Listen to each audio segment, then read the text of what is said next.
वर्तमान में सनातन धर्म और व्यासपीठ की मर्यादा को लेकर सोशल मीडिया पर जो कुछ देखने को मिल रहा है, सुनने को मिल रहा है, तो हमारे धर्म के लिए अनुकूल नहीं है, खतरनाक। व्यासपीठ पर बैठे हुए इन संत प्रबुद्ध जनों के लिए आम जनमानस सोशल मीडिया पर ही अभद्र तरीके से, अश्लील तरीके से टिप्पणियां करता है कि क्या व्यासपीठ पर महिलाओं का बैठना उचित है?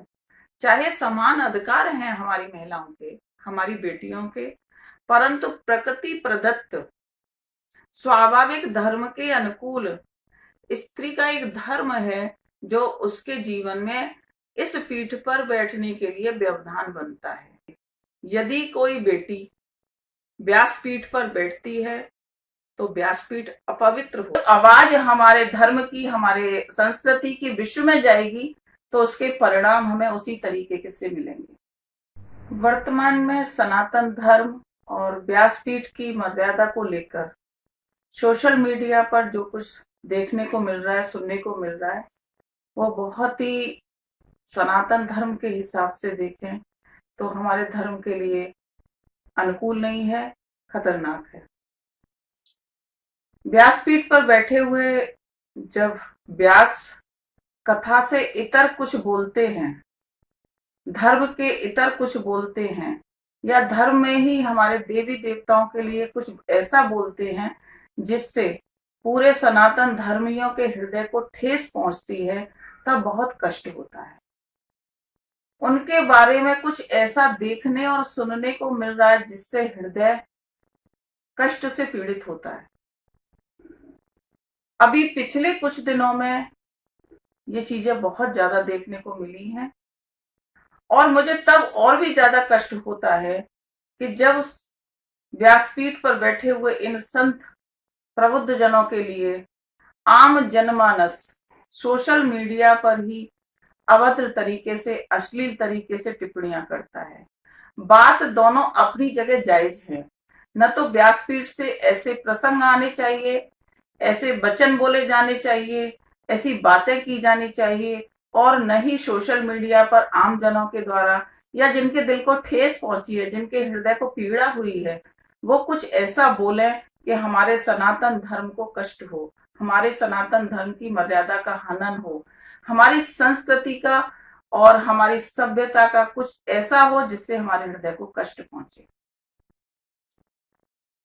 संत कहा जाता है कि संत हृदय नवनीत समाना, और व्यासपीठ पर बैठे हुए संत, मैं तो संत ही मानती हूँ, उनका सम्मान करती हूँ, उनको आदर के भाव से देखती हूँ। और ये प्रश्न मुझे कई दिनों से पूछा भी जा रहा है और मैं कुछ कहना भी चाह रही हूँ, इसीलिए आज इस विषय को लेकर आपके सामने आई हूँ।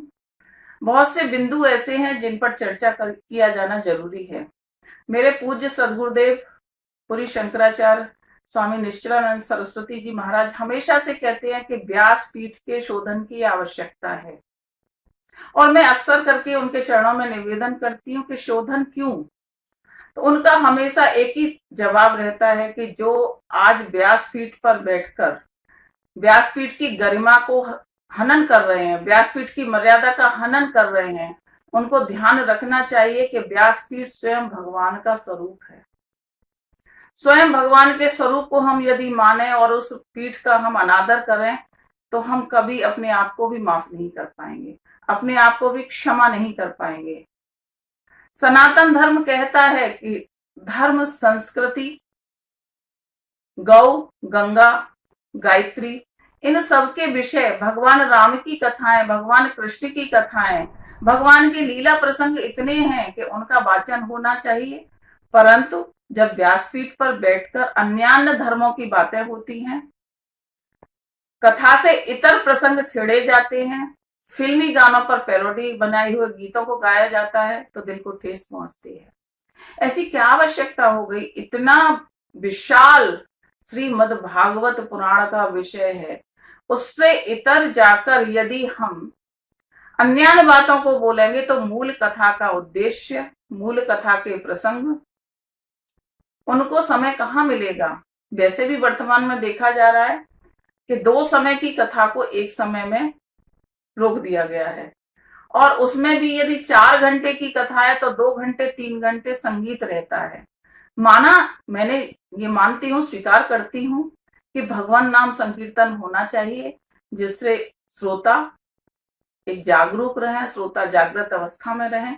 परंतु उस भगवान नाम संकीर्तन की जगह पर फिल्मी गाने, शेरो शायरी या अन्य ऐसी चीजें जिन्हें मैं नहीं बोलना चाहती बोली जाती हैं, तो देखकर कष्ट होता है। इसमें बहुत बड़े बदलाव की आवश्यकता है। और ये बदलाव कौन लाएगा? क्योंकि एक पक्ष यदि कहता है, एक पक्ष यदि उस गलती को निकालता है, तो दूसरा पक्ष तैयार रहता है गाली देने के लिए। तो फिर कौन सुधारेगा? हमारे पूर्वज भी कह गए हैं, और आज के समय में चारों पीठों के शंकराचार्य से बड़ी गद्दी कोई नहीं है।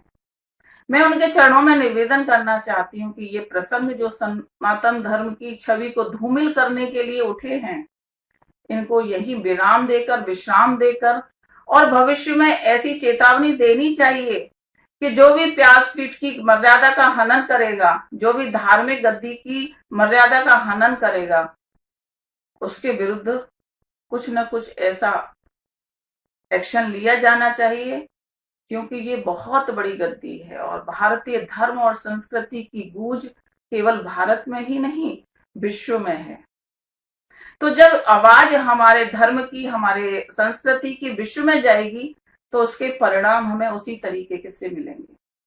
वैसे भी वर्तमान में देखा जाता है कि 21वीं सदी के आने से जो युवा पीढ़ी में एक क्रांति आई है, पाश्चात्य संस्कृति की तरफ जो मुड़े हैं, उसे हमारा सनातन धर्म ही केवल रोक सकता है। सनातन धर्म ही उसे संस्कारित कर सकता है, और राष्ट्र धर्म और सनातन धर्म की तरफ उसे मोड़ सकता है। परंतु उसके लिए यदि गद्दी से ही बैठकर ऐसा संदेश दिया जाए, हमारे महापुरुषों के लिए, हमारे अवतारों के लिए ऐसा बोला जाए, तो बहुत बड़ी पीड़ा का विषय है। एक बात और कही जाती है कि व्यासपीठ पर बैठने वाले जो भी सज्जन हो, चाहे महिला हो चाहे पुरुष हो, उनका अपना निजी जीवन कैसा होना चाहिए। बहुत बड़ा प्रश्न है, बहुत मर्यादित प्रश्न है। और मैं कहना चाहूंगी कि व्यासपीठ पर बैठे हुए व्यक्ति को हम भगवान के रूप में मानते हैं। उसकी वाणी से निकले हुए एक एक शब्द को हम ईश्वर के वचन मानते हैं, ग्रंथों में लिखी हुई बातों का कहना मानते हैं। यदि वो अपने जीवन में, अपने विचारों से, अपने क्रियाकलापों से मर्यादित नहीं होंगे, शालीन नहीं होंगे, संस्कृति विहीन बातें करेंगे, तो फिर हम क्या प्रेरणा लेंगे? हम कैसे श्रद्धा रख पाएंगे उन लोगों में? तो बहुत आवश्यक है, और केवल व्यासपीठ पर बैठे हुए संतों के लिए या महिला वक्ताओं के लिए ही नहीं, कोई भी पद पर बैठा हुआ व्यक्ति, चाहे वो सामाजिक पद पर बैठा हुआ व्यक्ति हो, राजनीतिक पद पर बैठा हुआ व्यक्ति हो, और फिर आध्यात्मिक गुरु हो, उसके जीवन की शैली, उसके जीवन के विचार, उसके जीवन के क्रियाकलाप को साक्षात रूप में हम आम जनों तक पहुंचता हुआ देखते हैं। दूसरे शब्दों में कहूं कि वो सामान्य जीवन में परिलक्षित करता है।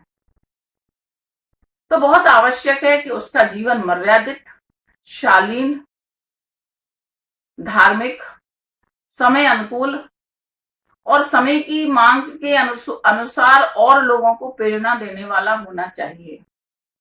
परंतु यदि उस पद पर ही बैठा व्यक्ति अपने निजी जीवन में कुछ ऐसे कृत्य कर बैठता है, तो वो मर्यादित नहीं रह जाता।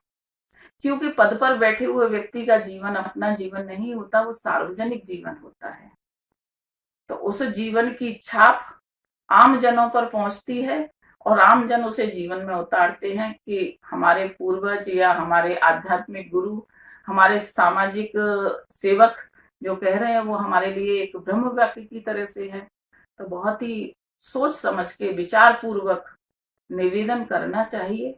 और मैं भी यही निवेदन करना चाहूंगी, और प्रणाम भी करना चाहूंगी उन संत महात्माओं को, उन व्यासपीठ पर बैठी हुई महिला वक्ताओं को, कि जो उस पीठ पर बैठकर, उस गद्दी पर बैठकर कुछ अनर्गल प्रलाप कर बैठती हैं, या ऐसी बातें बोल उठते हैं जो नहीं बोलनी चाहिए। तो उनको ऐसा अपने जीवन में और अपने शब्दों को मर्यादित करके बोलना ही एक प्रेरणादायक होगा और सनातन धर्म के अनुकूल।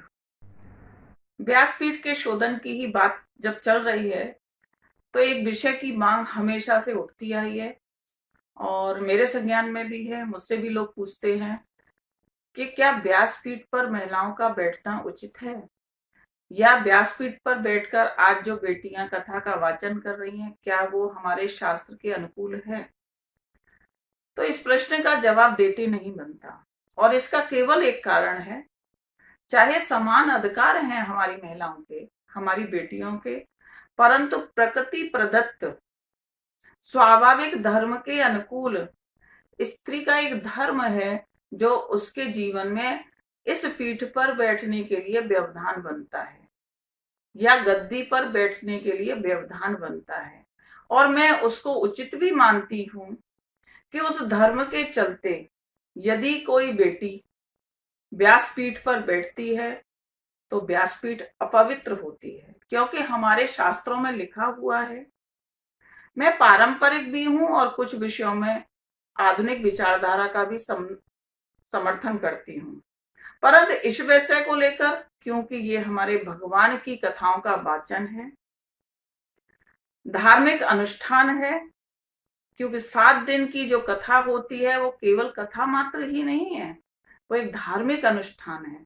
और उस धार्मिक अनुष्ठान के मध्य में व्यासपीठ पर बैठी हुई कोई बेटी यदि उस स्वाभाविक धर्म के चलते अपवित्र होती है तो उस गद्दी की जो पवित्रता है, उस गद्दी की जो मान्यता है, उसको अवरोध होता है, उसमें अवरोध होता है। तो ये प्रश्न तो जायज है जिनका ये पूछा जाना कि क्या बेटियों को बैठना चाहिए।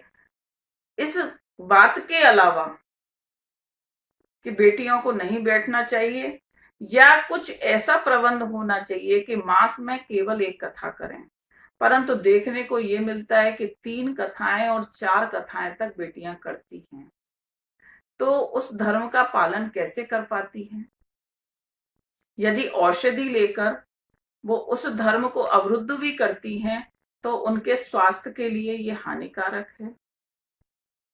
भगवान की कथाओं का वाचन करें, प्रवचन करें, राम कथा, कृष्ण कथा, हमारी धर्म के विषय, हमारी संस्कृति के विषय, गौ माता के विषय, गंगा के विषय, गायत्री के विषय, यमुना के विषय, वृंदावन के विषय, बहुत से ऐसे विषय हैं जिन पर बोला जा सकता है। ये एक अनुष्ठान का कार्यक्रम है, अति पवित्र कार्यक्रम है, धार्मिक कार्यक्रम है और इसको शुरू होने से समापन होने तक 9 दिन का समय लगता है।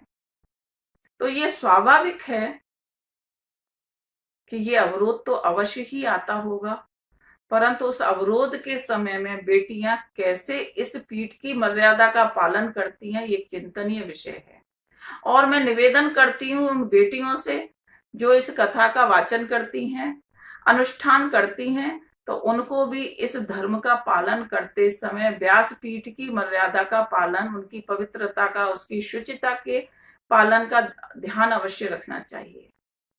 यदि अभी तक नहीं रखा है और रखा है तो अति उत्तम, और यदि नहीं रखा है तो इतना तो मेरा कहने का अधिकार बनता है, क्योंकि मैं स्वयं उस वर्ग से आती हूँ और बेटियों के लिए और मैं अपना जीवन समर्पित कर रखा है।